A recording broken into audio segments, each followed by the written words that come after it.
Donasi dakwah Vianu, salurkan infak terbaik ikhwah untuk dakwah dan pendidikan Islam. Hayya bina.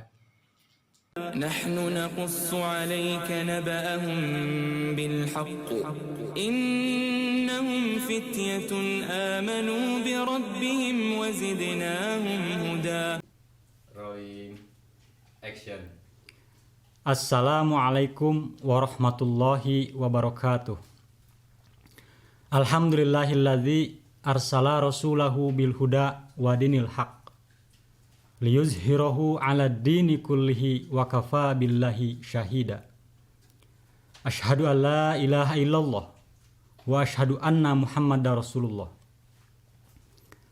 Alhamdulillah, atas izin Allah Subhanahu wa taala, kita pada kesempatan kali ini diberikan waktu dan kesempatan untuk sama-sama silaturahim dalam kajian kuliah Ramadan yang diselenggarakan oleh Fityatun Amanu. Mudah-mudahan apa yang telah kita lakukan, baik itu sholatnya, zakatnya, saumnya, dicatat oleh Allah sebagai amal soleh. Amin ya Allah ya Rabbal Alamin. Sahabat-sahabat pianu yang dirahmati oleh Allah Subhanahu wa taala, kita menjalankan ibadah saum di bulan Ramadan ini dengan satu alasan, bahwa saum orang beriman dia lakukan semata-mata agar mencapai derajat takwa atau derajat muttaqin indallah, di hadapan Allah.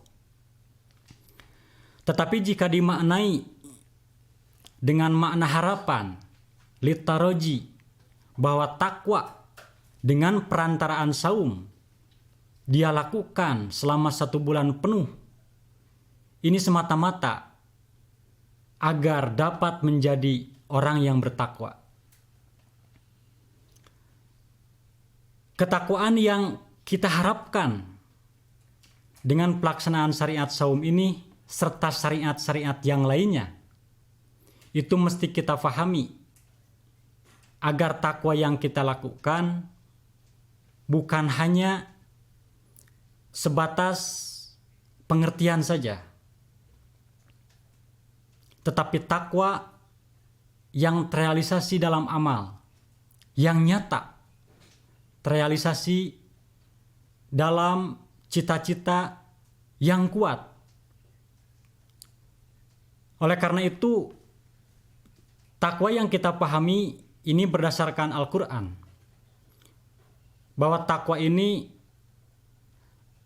adalah satu upaya, ittaqo yattaqi, satu upaya menjaga diri dari sesuatu yang membahayakan atau membinasakan dirinya.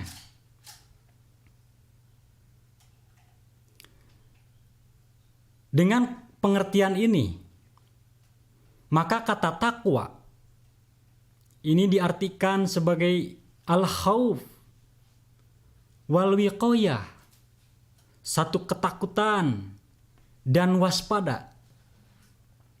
Takut bukan kepada benda, takut bukan kepada makhluk, takut bukan kepada sesuatu selain Allah.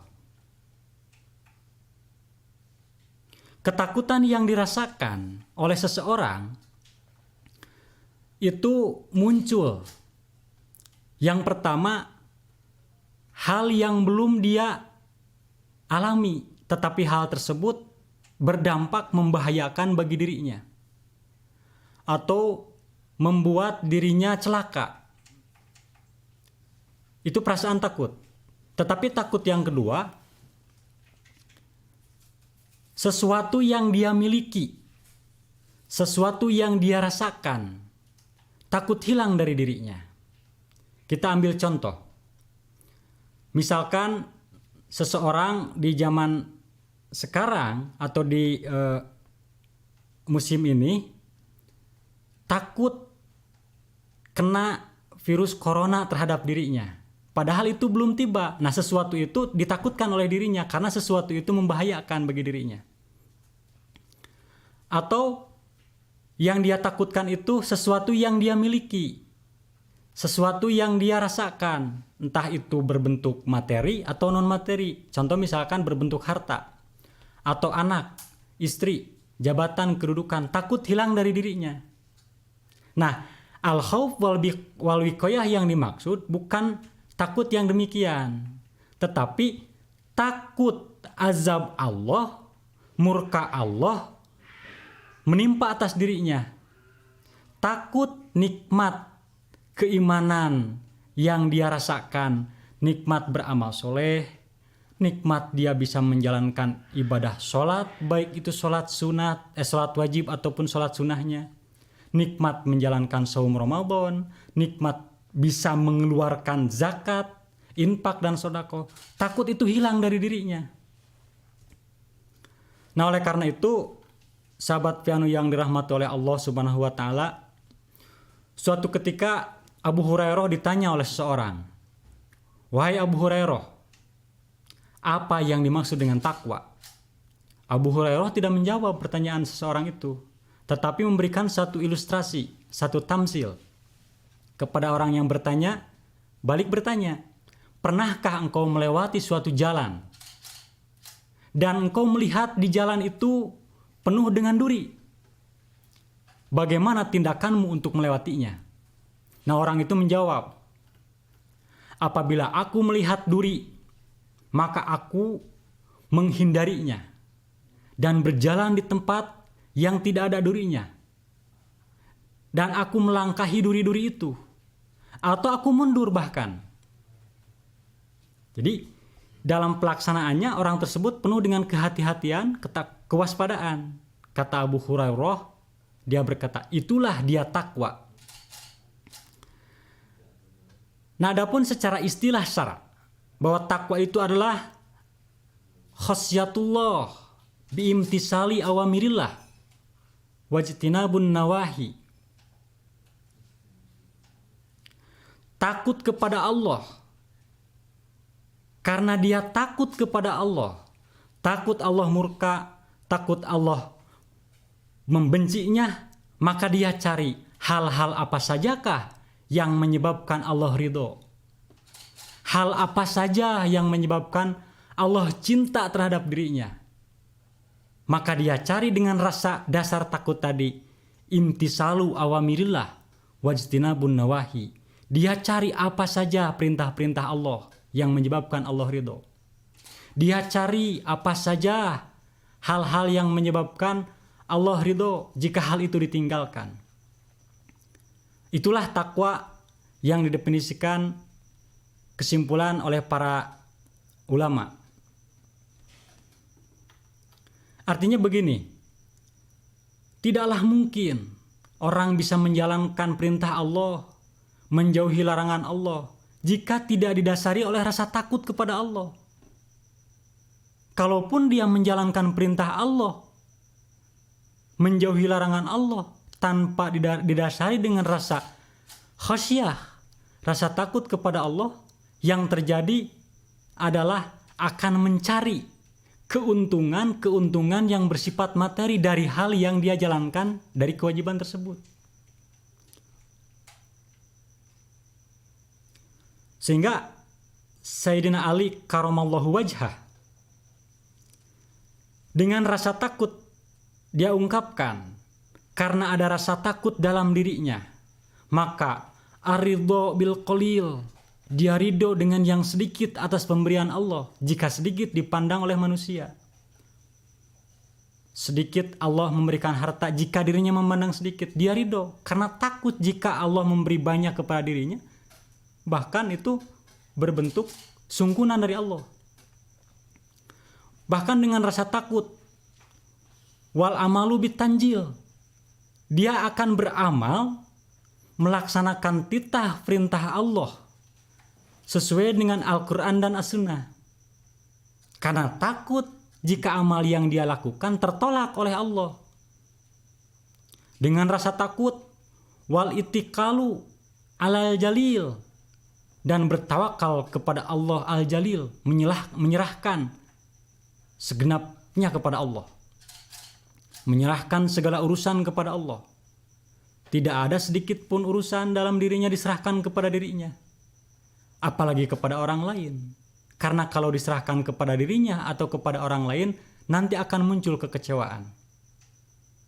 Dengan rasa takut, kata Sayyidina Ali, wal isti'dad liyaumil marohil. Karena ada rasa takut dalam dirinya, maka dia persiapkan dirinya menuju satu perjalanan yaumil akhir. Sahabat pianu yang dirahmati oleh Allah Subhanahu wa taala. Dengan pengertian tersebut, maka kedudukan takwa ini sangat urgen, sangat penting. Yang pertama, bahwa takwa ini adalah al-wasyatu likuli ummah. Wasiat atas tiap-tiap umat. Di dalam Al-Quran surat An-Nisa, Allah Subhanahu wa taala berfirman, ayat 131. Walillahi ma fis samawati wa ma fil ar. Dan milik Allah lah, kepunyaan Allah lah segala apa yang di langit dan langitnya.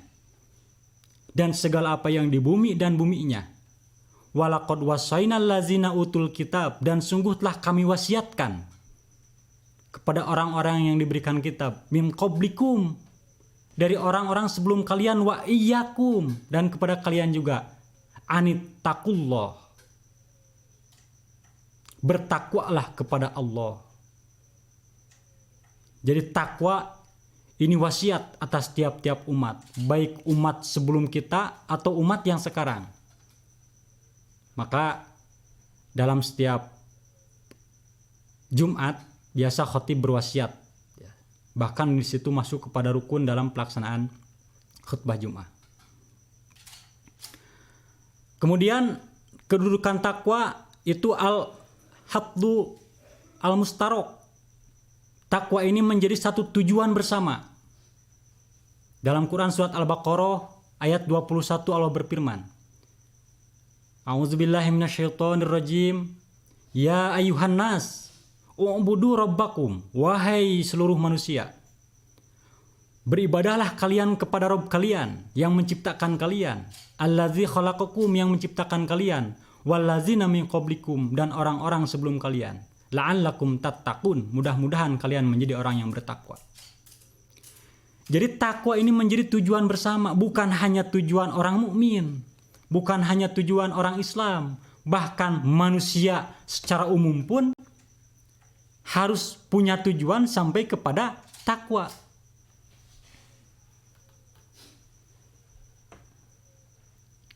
Oleh karena itu, jika siapapun orangnya, mau laki-laki atau perempuan, mau mukmin atau tidak mukmin, jika dalam dirinya tidak punya satu tujuan, titik tuju kepada takwa, maka tidak ada arti nilai amal yang dia lakukan. Kemudian berikutnya, bahwa makanut takwa, kedudukan takwa itu mikyasu lil qurbi wal bu'di anhu. Artinya ukuran jauh dekatnya hamba dengan Allah. Apakah seseorang ini jauh atau dekat dengan Allah? Ini ukurannya dengan takwa. Ya ayuhan nas, inna khalaqnakum min zakarin wa unsa waja'alnakum syu'uban wa qabaila lita'arafu. Inna akramakum indallahi atqakum. Sesungguhnya yang paling mulia di antara kalian di sisi Allah adalah yang takwa. Innallaha alimun khabir. Sesungguhnya Allah Maha mengetahui lagi Maha mengenal. Jadi laki-laki, perempuan, berkelompok, baik sudah berkeluarga atau belum berkeluarga, dalam satu negara atau lintas negara, tidak ada nilai di hadapan Allah. Bukan harta yang menjadi ukuran dia dekat dengan Allah. Bukan ilmu, bukan jabatan, bukan istri, bukan anak, tetapi adalah ketakwaan yang dia miliki dalam menjalankan semua hal tersebut. Itu yang dimaksud mikyas ya, atau ukuran jauh dekatnya hamba dengan Allah. Kemudian kedudukan takwa ini khair jadid, sebaik-baik bekal. Jadi kata Allah di dalam Al-Quran surat Al-Baqarah ayat 197, watajawwadu fa inna khairul jadi taqwa wattaquni ya ulil albab. Berbekallah kalian, dan sesungguhnya sebaik-baik bekal adalah takwa. Bertakwalah kepadaku, hai orang-orang yang berakal. Apa yang mesti kita persiapkan untuk menghadapi Allah?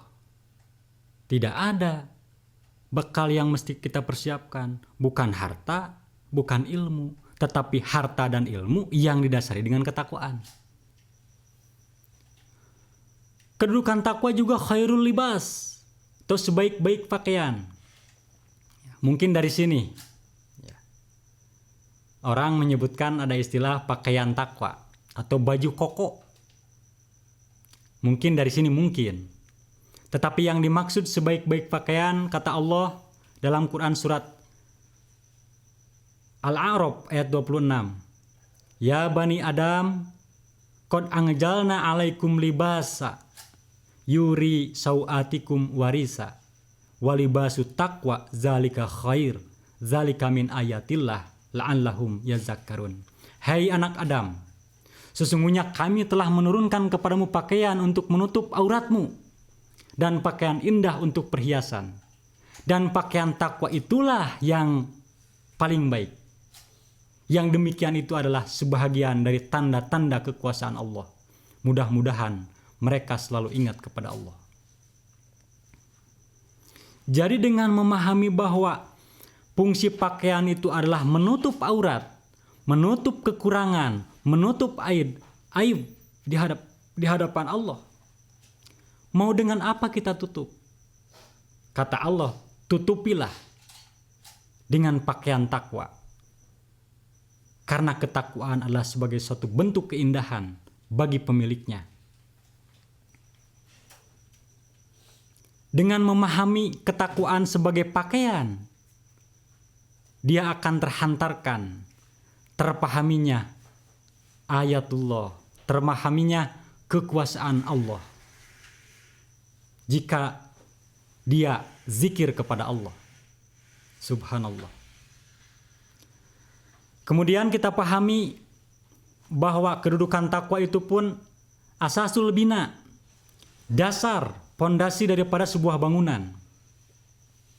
Dalam Quran surat ke-9 ayat 109 Allah berfirman,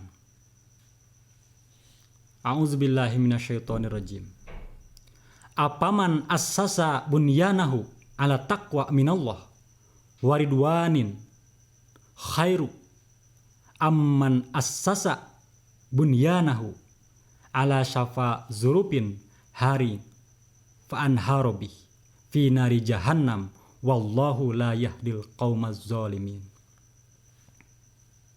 Maka apakah orang-orang yang mendirikan masjidnya di atas dasar takwa kepada Allah dan keriduannya itu yang baik? Ataukah orang-orang yang mendirikan bangunannya di tepi jurang yang runtuh, lalu bangunannya itu jatuh bersama-sama dengan dia ke dalam neraka jahanam, naudzubillah, dan Allah tidak memberikan petunjuk kepada orang-orang yang zalim? Sahabat piano yang dirahmati oleh Allah, dari ayat ini kita bisa mengerti bahwa dasar membentuk sesuatu, membangun diri yang lemah, membangun keluarga, membangun masyarakat, membangun bangsa, asasnya adalah, dasarnya adalah ketakwaan kepada Allah. Karena jika asasnya bukan ketakwaan, maka yang ada adalah kehancuran.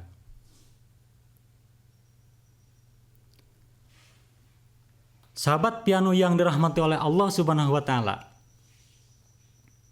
Itulah kedudukan takwa.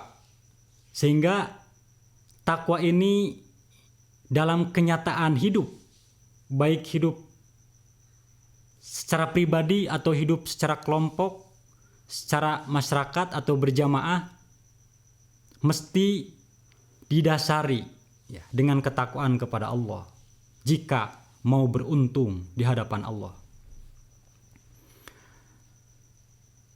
Oleh karena itu, sahabat piano yang dirahmati oleh Allah, ketika kita menjalankan perintah Allah dengan rasa takut kepada Allah, menjauhi larangan Allah atas dasar takut kepada Allah, maka akan membuahkan hasil daripada ketakwaan yang kita jalankan. Yang pertama, bahwa dengan takwa yang kamu jalankan, ini kamu akan diberikan ilmu oleh Allah. Karena Allah Al-Alim, karena Allah yang Maha Mengetahui, karena Allah sumber ilmu. Dalam Quran surat Al-Baqarah ayat 282, Allah Subhanahu wa taala berfirman, A'udzubillahi minasyaitonirrajim. Wattaqullah wa yu'allimukumullah wallahu bikulli syai'in alim.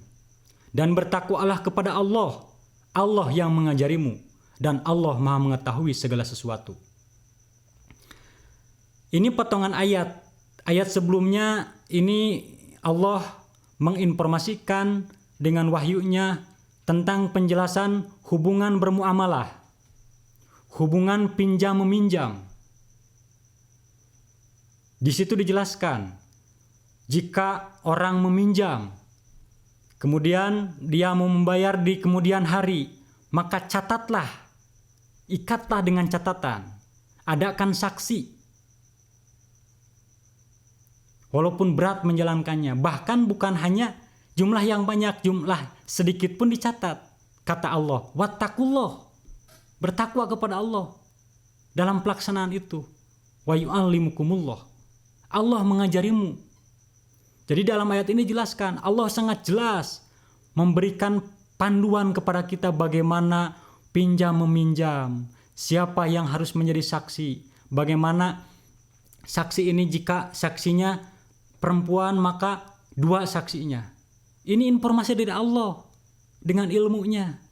Kalau dalam ayat ini adalah ilmu tentang muamalah. Dalam ayat yang lain ilmu tentang ibadah, ilmu tentang bersosial. Itu hasilnya, hasil daripada ketakwaan. Kemudian yang kedua, buah daripada ketakwaan, jika seseorang takwa kepada Allah, kata Allah, kami akan berikan al-barokah.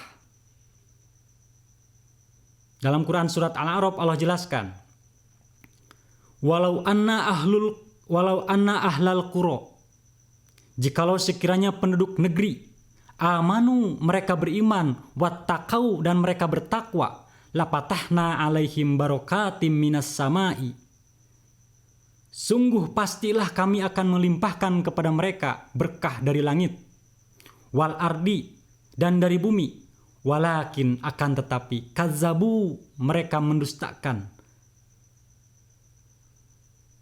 fa'akhaznahum bima kanu yaksibun, maka kami limpahkan kepada mereka siksa disebabkan perbuatan mereka. Jadi keberkahan dari Allah, ini ayat al-barokah. Al-barokah itu adalah jamak. Ya. Ibnu Katsir menjelaskan bahwa al-barokah itu bukan satu kebaikan. Bahkan di penjelasan lain, barokah itu bermakna ziyadatul khair, bertambahnya kebaikan. Kebaikan menurut siapa? Kebaikan menurut Allah. Jika orangnya beriman kepada Allah, maka kebaikan dari Allah akan dia pandang itu kebaikan. Tetapi jika orangnya tidak beriman, ketika Allah menurunkan satu bentuk seolah-olah kerugian bagi dirinya, maka dipandang itu bukan barokah. Bahkan dipandang itu adalah satu bentuk bahaya bagi dirinya. Karena fakta sejarah membuktikan, ketika para sahabat bersama orang-orang beriman pada saat itu, dia berjuang, berdakwah, menjalankan syariat Islam, tapi kenyataannya sebelum di Madinah, sebelum Islam menguasai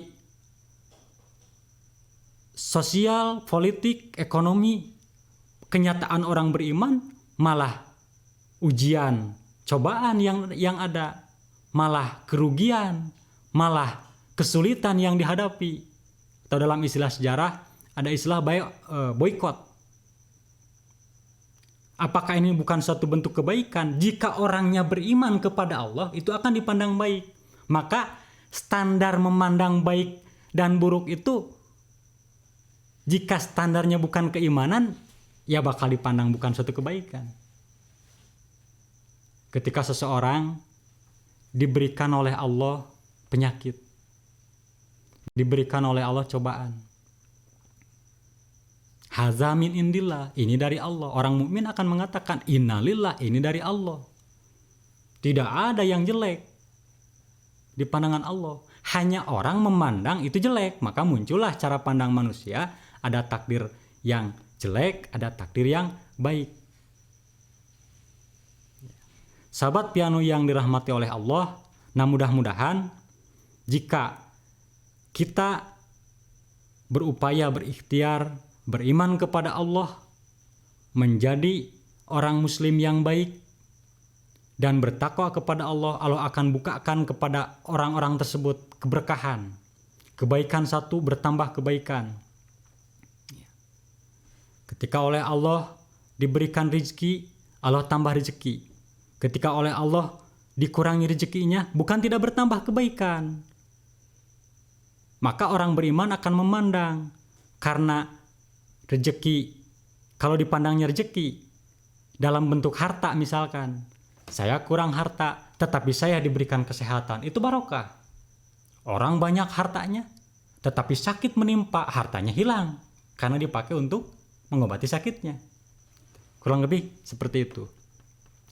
Kemudian berikutnya, buah daripada ketakwaan yang dijalankan oleh seseorang, maka takwa yang ada pada dirinya itu akan menjadi furqan, ya, pemisah antara hak dan batil, bisa membedakan mana halal mana haram, bisa membedakan mana yang menuju kepada keridhaan Allah, mana yang menuju kepada murkanya Allah.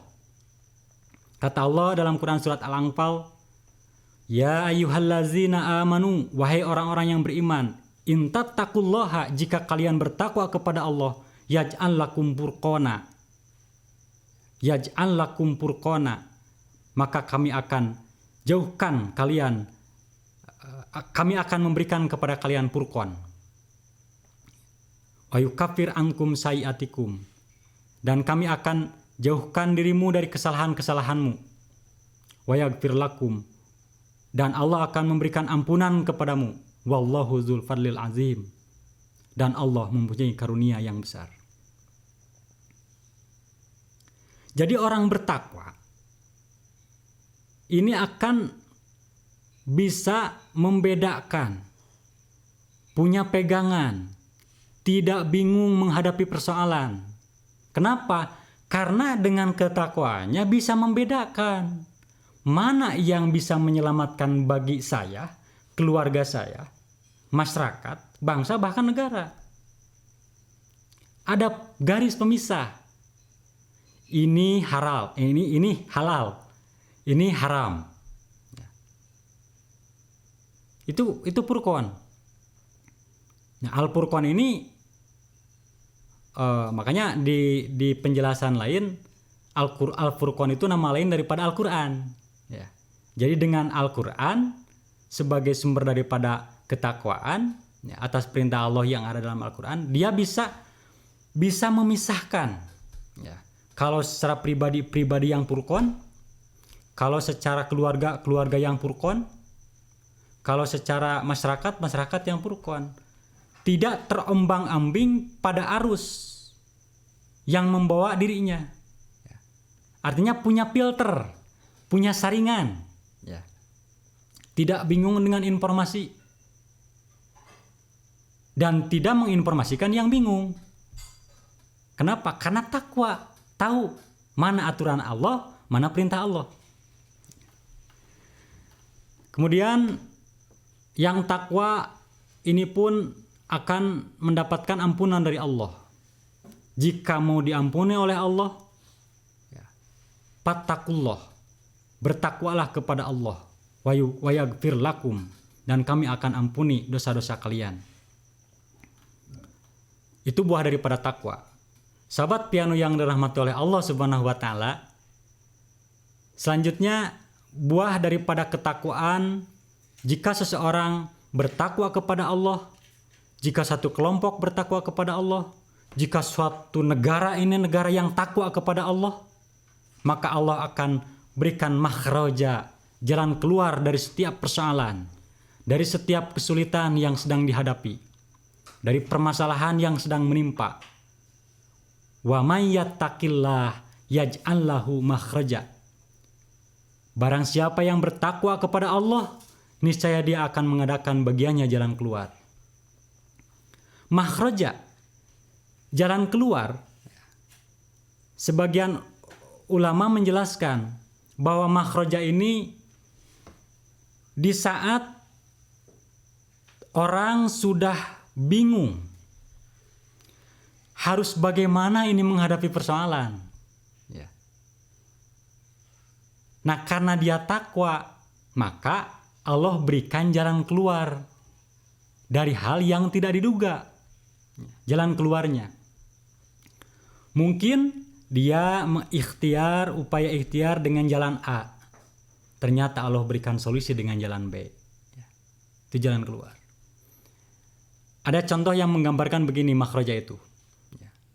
Ketika seseorang dikejar oleh musuh, kemudian sampai kepada satu gang yang sempit. Kalau dalam peperangan ya diibaratkan dalam peperangan, jalan yang sempit, ternyata jalan yang sempit ini buntu ujungnya. Bingung, mau kemana lagi? Makhraja, karena dia takwa, Allah berikan jalan keluar. Dengan caranya Allah, jalan keluarnya. Kalau dalam game ya, game, anak sekarang kan banyak yang hobi main game.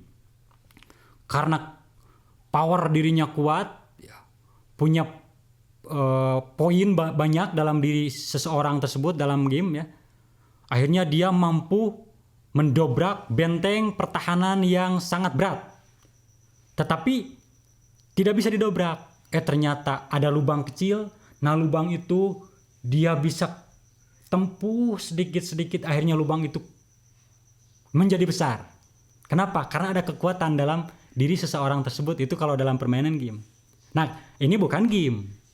Inilah ketakwaan. Karena ada takwa dalam dirinya, nah seseorang ini mampu keluar dari persoalan. Persoalan yang sedang dihadapi. Ikhwan wal akhwat rahimakumullah dimanapun berada. Kemudian selanjutnya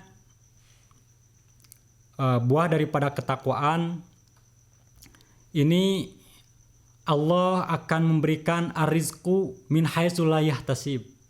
Rizki yang tak disangka-sangka dan tak terduga. Wa yarzuqu min haitsu la yahtasib. Wa may yatawakkal 'alallah fahuwa hasbuh. Innallaha balighu amri. Jadi di ayat sebelumnya menjelaskan tentang ketakwaan dan Allah akan memberinya rezeki dari Allah dari arah yang tiada disangka-sangka oleh dirinya. Karena arahnya tidak disangka-sangka berarti tidak diupayakan. Terus apa yang dia upayakan? Yang dia upayakan adalah ketaatan kepada Allah. Yang dia upayakan adalah ketakwaan kepada Allah. Kalau rezekinya berbentuk materi, ya materi akan Allah beri dari jalan lain. Kalau rezekinya berbentuk kesehatan, maka Allah akan berikan kesehatan. Kalau rezekinya adalah berbentuknya ilmu, Allah akan berikan ilmu.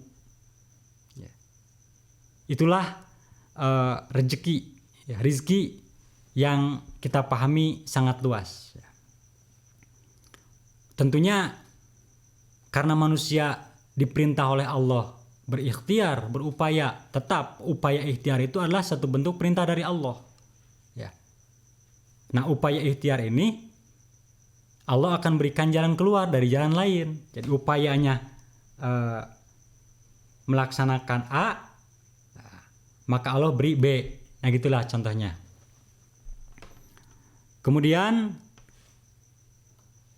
orang yang bertakwa oleh Allah akan ditutupi kesalahan-kesalahannya. Karena manusia tempatnya salah dan lupa. Tetapi jika dia bertakwa kepada Allah, wa may yattaqillah yukaffir anhu sayiatihi wa yu'azzim lahu ajron. Wa yu'zim lahu ajron. Dan barang siapa yang bertakwa kepada Allah, niscaya dia akan menghapus kesalahan-kesalahannya dan akan melipat gandakan pahala baginya. Selama bukan dosa musyrik. Nah, sahabat piano yang dirahmati oleh Allah, yang namanya kesalahan itu bukan niat salah. Ya. Karena dalam pelanggaran itu ada kesalahan, ada dosa. Ya. Jadi kesalahan itu dia tidak sadari bahwa itu kesalahan, tetapi di pandangan Allah itu salah, melanggar ketentuan Allah. Ya. Entah itu karena kebodohan atau karena kealfaan. Nah, maka karena dia ada jiwa ketakwaan, ya, maka Allah akan hapus kesalahan-kesalahannya atau tutupi kesalahan-kesalahannya dengan pahala dari Allah. Ya. Kemudian takwa itu pun juga merupakan buah daripada takwa itu pahala yang agung. Ya. Wa yu'zim lahu ajron. Barang siapa yang bertakwa kepada Allah, dia akan menghapus kesalahan-kesalahannya dan akan melipat gandakan pahala baginya. Ya. Jadi kalau kita hari ini sedang menjalankan saum, dengan pelaksanaan sunatnya dilipat gandakan seperti wajib. Jika dia bersodakoh dengan 1 butir telur, sama dengan sodakoh dengan 1 kilo. Itu dilipat gandakan.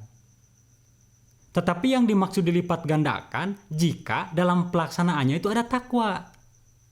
Maka kata Allah, wa may yattaqillah. Jika dia sodakohnya atas dasar takwa, saumnya atas dasar takwa, sholat sunatnya atas dasar takwa, atau keseluruhan ibadah dasari dengan takwa, wa yu'zim lahu ajron. Dan Allah akan lipat gandakan pahala baginya. Sahabat-sahabat piano yang dirahmati oleh Allah,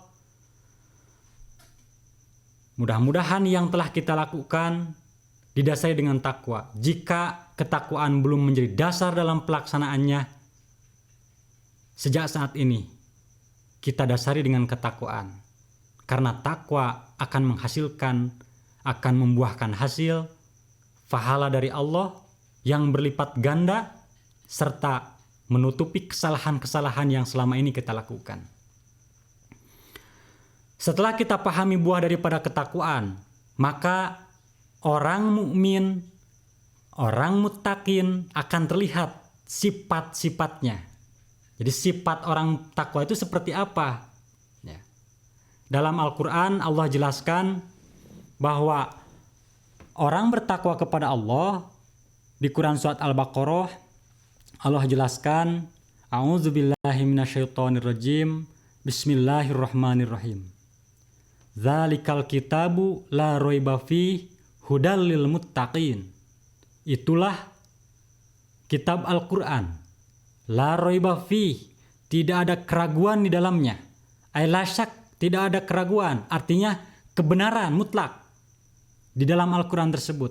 Hudal lil muttaqin, menjadi petunjuk bagi orang yang bertakwa, menjadi panduan, menjadi pedoman, menjadi arah kepada orang-orang yang bertakwa. Nah, orang yang bertakwa ini sifatnya seperti apa? Yang pertama, jadi takwa ini muncul pada diri seseorang. Kenapa ini takwa terus diungkap, terus dibahas, terus diungkap? Karena salah memahami takwa, bisa jadi orang menganggap takwa itu hal yang berat, itu bahayanya. Atau menganggap sepele. Menganggap berat, muncul jiwa tai asu atau pesimis, ya, putus asa, wah tidak mungkin saya menjadi orang yang bertakwa karena ketakwaan itu ternyata makom yang sangat tinggi. Itu di satu sisi pemahaman yang kurang tepat. Karena takwa ada pada posisi masing-masing sejauh mana dia mengerti perintah dan larangan Allah. Tetapi takwa jika dipahaminya sepele, menyepelekan takwa, itu nanti berdampak kepada menyia-nyiakan atau menganggap sepele anjuran atau perintah-perintah Allah. Karena pemahaman takwa yang kurang sempurna. Ya, maka sifat ini bisa kita lihat dan bisa kita rasakan oleh diri masing-masing jika satu, sifat muttaqin dalam hubungan dengan Allah. Jadi takwa dilihat dari dimensi ubudiyah. Hubungan seseorang dengan Allah. Takwa ini terlihat pada akidahnya, keimanannya.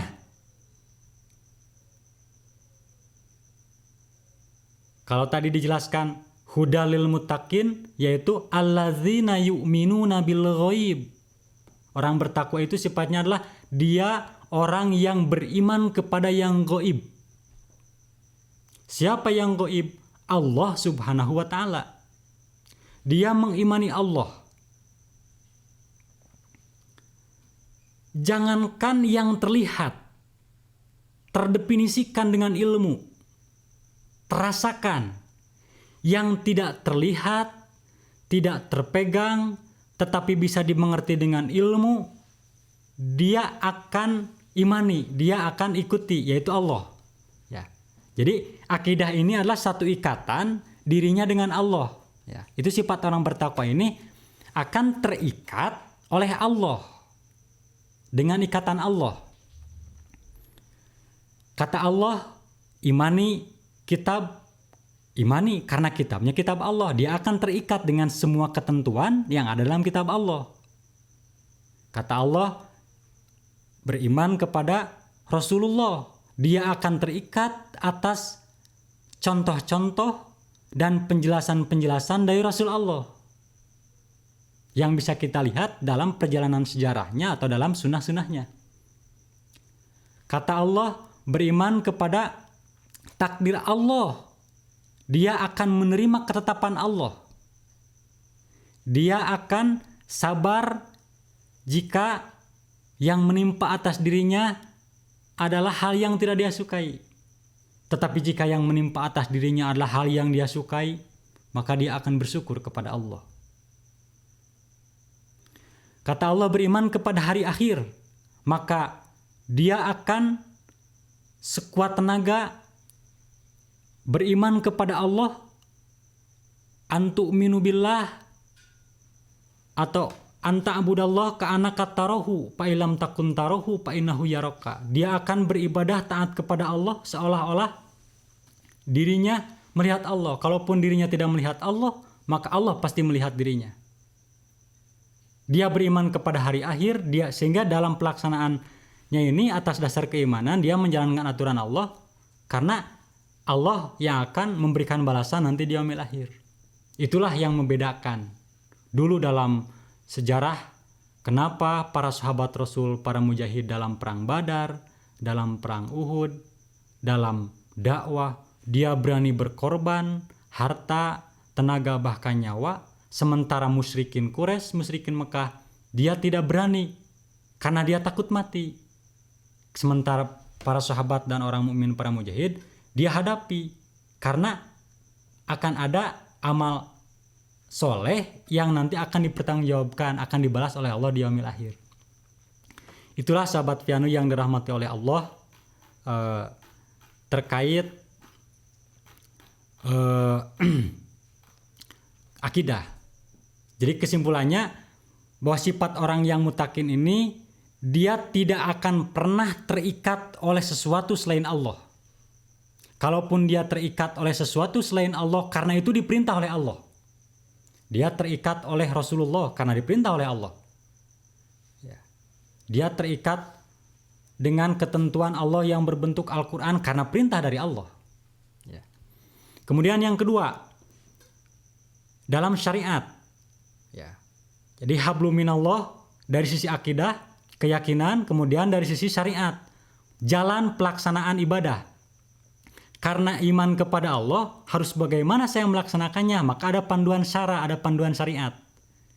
Tadi dalam Quran surat Al-Baqarah dijelaskan, alladzina yu'minuna bil ghaib wa yuqimunas shalat, dan dia mendirikan salat. Wa mimma razaqnahum yunfikun, dan dari sebagian harta dia infakkan.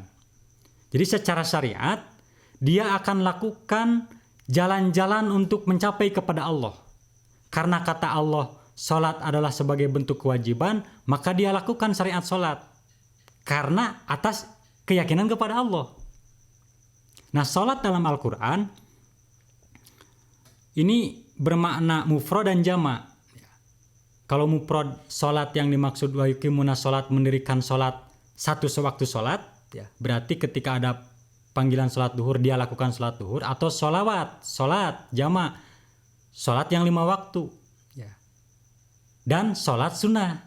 Ya, jadi orang bertakwa dalam sifatnya akan terlihat yang wajib dia lakukan dan yang sunnah pun dia lakukan. Kalau hanya bisa kita menjalankan sholat wajib saja, orang yang sedang belajar takwa pun itu sudah bisa menjalankan. Tapi ketakwaan mau kita tingkatkan lebih, mau kapan lagi? Ya. Usia kita sudah 25 tahun, 30 tahun, 40 tahun, bahkan 50 tahun. Mau ditambah nggak dengan syariat-syariat yang lain? Nah, mudah-mudahan di Ramadan ini Allah membukakan pintu-pintu surga dengan pelaksanaan sholat wajib, dengan pelaksanaan saum wajib, dengan pelaksanaan sholat sunnah, baik sholat sunnah rawatib ataupun sholat sunnah qiyamul lail. Nah, ini syariat-syariat dari Allah. Ya. Sehingga mudah-mudahan sifat ini terlihat, ya, dalam pelaksanaan syariat.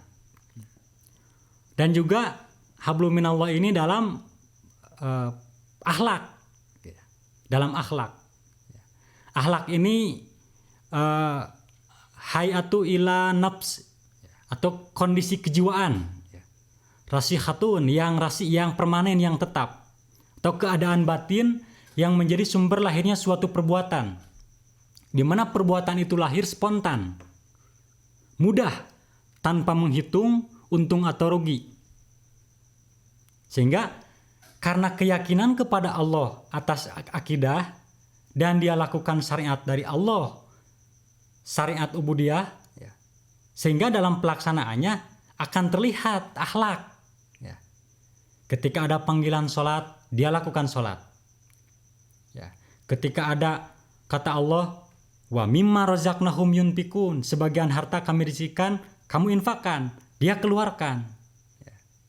Ketika ada panggilan untuk zakat, dia keluarkan zakat. Nah, ini karena keyakinan yang dimilikinya, syariatnya dia pahami, sehingga nanti dalam pelaksanaannya secara otomatis sudah terbiasa. Nah, makanya diartikanlah akhlak itu sebagai satu kebiasaan. Nah, tentunya dalam proses pelaksanaannya butuh pembiasaan. Butuh pembiasaan. Nah, setelah pembiasaan dilakukan, maka akan terlihatlah akhlak. Bukan hanya yang baik sebetulnya, karena akhlak itu terbagi dua, kan, ada akhlak mahmudah, ada akhlak mazmumah, akhlak yang terpuji dan akhlak yang tercela. Ya. Begitupun orang-orang musyrik, orang-orang jahili, jika keyakinannya, aturan-aturannya, syariat-syariatnya bukan dari Allah, kemudian dia lakukan terus-menerus, akan jadi akhlak. Seperti halnya musyrikin Mekah, menjadi akhlak memusuhi Rasulullah, menjadi target operasi kesehariannya, bagaimana Islam tidak tersiar, bagaimana Islam tidak terwujud, dia halangi, dia rintangi. Kenapa? Karena sumbernya bukan dari Allah. Nah, jadi akhlak itu akhlak tercela. Nah, kalau dalam praktek keseharian mungkin secara pribadi akhlak tercela itu ya membicarakan orang lain, hasud, sum'ah, dan lain sebagainya. Nah, sahabat pianu yang dirahmati oleh Allah, itulah hablum minallah, ya. Jadi akidah, syariat, dan akhlak akan terlihat sifat-sifatnya orang yang bertakwa, ya, dalam pelaksanaan kesehariannya. Kemudian bukan hanya hubungan dengan Allah, hablum minanas, hubungan sesama manusia, hubungan sosial masyarakat, hubungan keluarga dengan keluarga, hubungan kalau dalam